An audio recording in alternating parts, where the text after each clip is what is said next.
des jeunes sont une préoccupation majeure, évidemment des familles, mais aussi du département. Et la politique éducative en Val-de-Marne repose sur les valeurs d'égalité, de respect et de solidarité.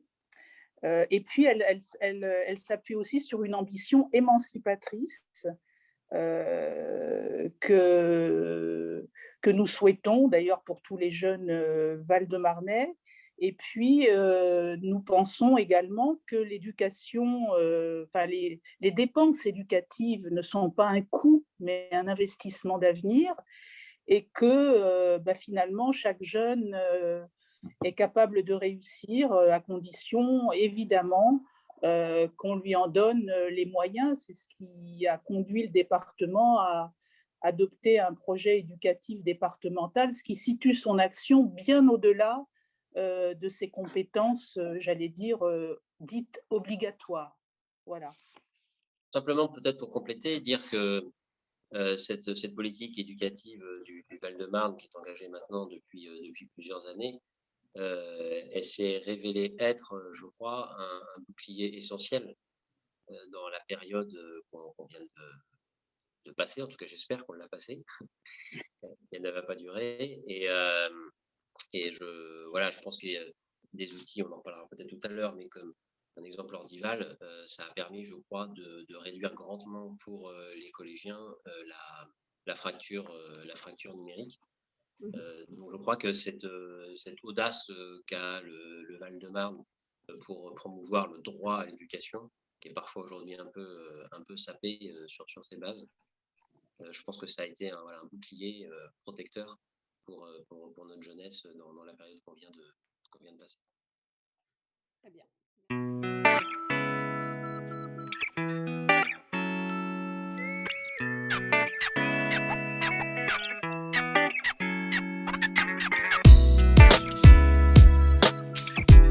Vu que dans le programme, enfin peut-être pas, Val-de-Marne en commun, il est question de se fixer comme objectif d'atteindre 100% de bio dans les assiettes, ce qui est une marche haute, hein, il faut le dire, même s'il y a eu beaucoup de progrès de fait pour améliorer les liens avec les productions locales, etc. Enfin, il y a eu beaucoup de travail de fait, mais c'est un chantier qui reste encore devant nous. Voilà, je peux dire ça.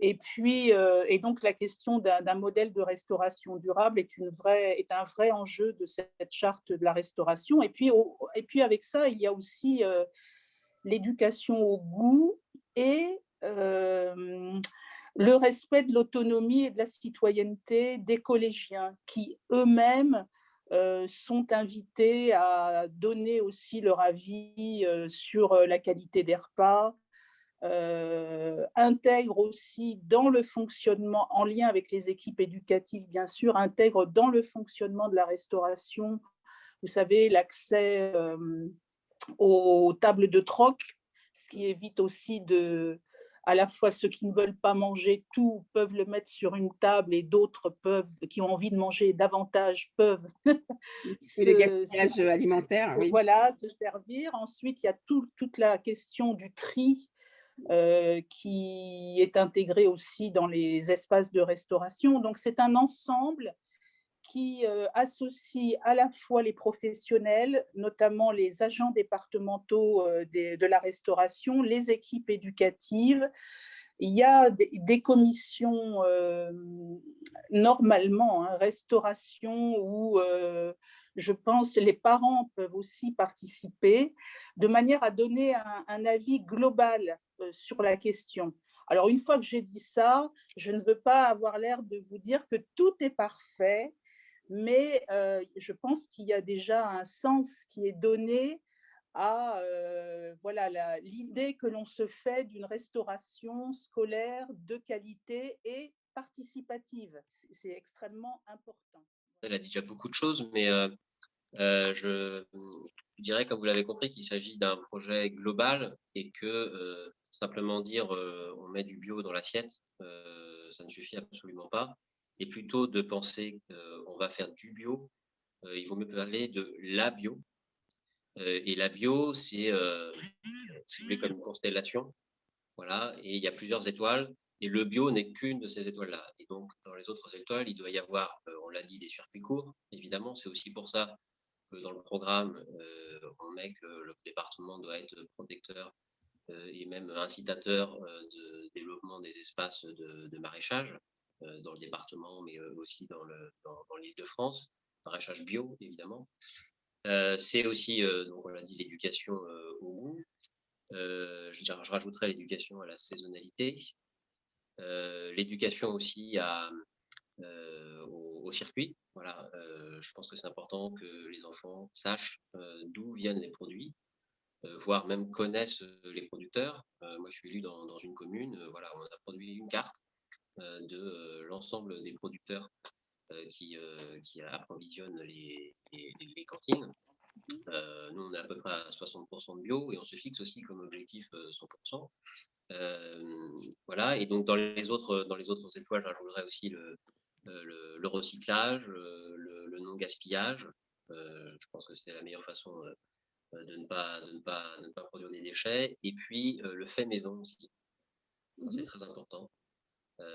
Ça n'est pas évident parce qu'on manque de cuisiniers, dans les collectivités, c'est pas facile à recruter. Et je pense que c'est un objectif aussi qu'on doit se fixer.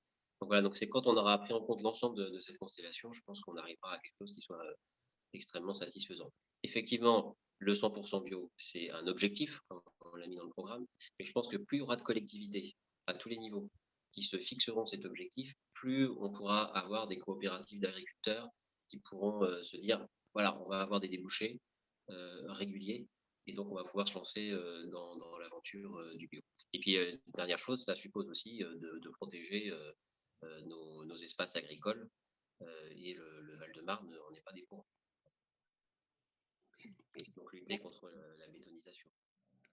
Merci pour ces réponses. Alors... C'est d'être extrêmement souple. Alors, ce n'est qu'une partie du sujet, hein, parce que le sujet, c'est comment les enfants se nourrissent. Bien sûr. Mais c'est d'être extrêmement souple sur la déduction des repas non pris dans les forfaits qui devaient être payés par les familles. Parce que vous savez que ce sont les collèges qui établissent ces facturations, et en tout cas le souci du département, et c'est possible, hein, il n'y a pas besoin d'inventer un dispositif particulier, a été de ne pas comptabiliser ou de rembourser selon la manière dont le collège encaisse les facturations. Alors s'il y avait une...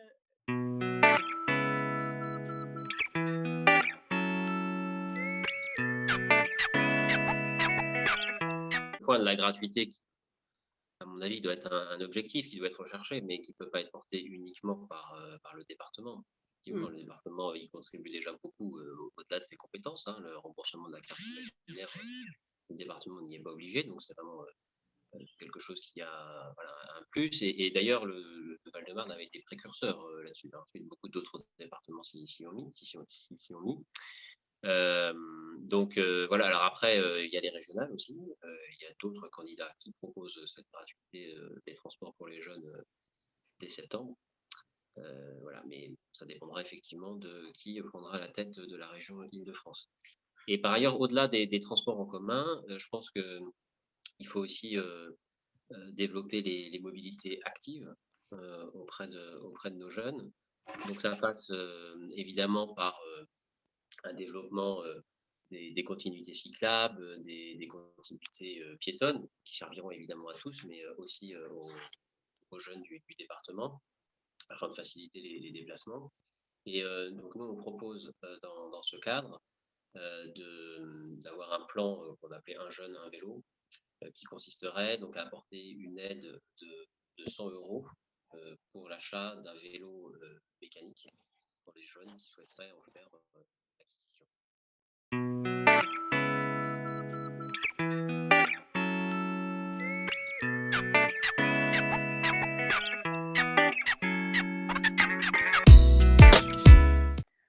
Je vais vous répondre sans détour, c'est-à-dire que le département ne demande pas ce transfert.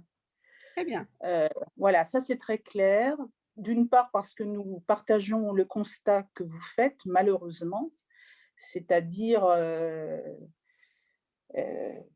le fait que la médecine scolaire soit sinistrée, dans les établissements scolaires et singulièrement dans les collèges. Ce qui ne veut pas dire que le département n'intervient pas, dans ce domaine au travers de ces centres, de planification et d'éducation familiale, puisqu'on a à peu près 11 000 collégiens qui bénéficient d'interventions, vous savez, d'éducation, sexuelle, et cetera, au Oui. travers de ces centres, évidemment, payés par le département. Et nous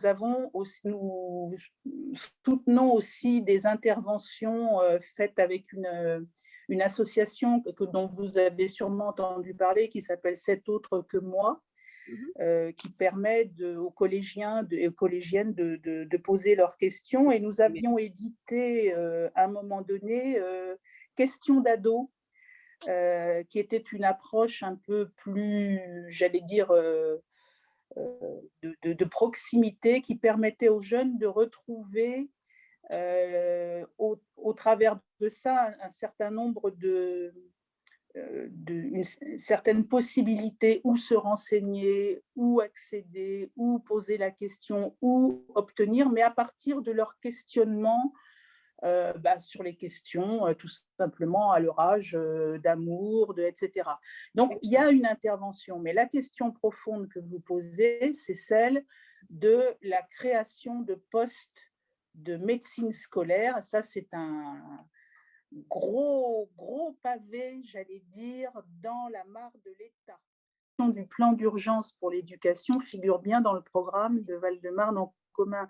Et Mmh. quand nous parlons plan d'urgence, nous pensons bien sûr, enseignants, mais l'ensemble des personnels dans Oui, leurs spécificités qui sont nécessaires à la vie d'un collège, hein. Voilà. Bah, d'accord. et des écoles aussi, bien sûr. Je vous dirais que sur le plan éducatif, ça doit demeurer une priorité de l'engagement d'une collectivité, puisque, c'est une question d'avenir. Là, on n'est pas dans la recherche d'économie, on n'est pas dans le coût, on est dans comment on prépare les générations, qui sont à leur plus jeune âge, voilà. Donc, ce n'est pas, si vous voulez, l'argent investi, ce n'est pas un coût. Voilà, c'est vraiment une vision d'avenir. Donc ce que je souhaite, c'est que la majorité, qui sortira, des élections, soit porteuse Mmh. de cette vision, là. C'est extrêmement important parce que vous aurez remarqué comme moi que, concernant, l'égalité dans l'éducation, la vision émancipatrice, la question de l'autonomie, de la formation à la citoyenneté des jeunes n'est pas, portée de la même façon par, tout le monde. Et que Pour finir, je pense que je donnerais quelques mots-clés qui me semblent essentiels. D'abord, vis-à-vis des jeunes, on a parlé d'émancipation et moi, ça me paraît le terme le plus important. Celui aussi d'autonomie. Voilà, on a parlé par exemple du droit à la mobilité, ça en fait aussi partie. La vie des jeunes ne se résume pas au collège, évidemment, ça, on en a beaucoup parlé aujourd'hui. Et puis aussi celui de bien-être dans les établissements scolaires et en dehors. Voilà, il y a une proposition, je pense qu'on aurait pu en parler aussi. On propose par exemple d'installer dans les collèges des distributeurs de protection périodique gratuit. Je pense que ça, c'est un élément essentiel qui peut paraître un détail, mais qui peut changer beaucoup.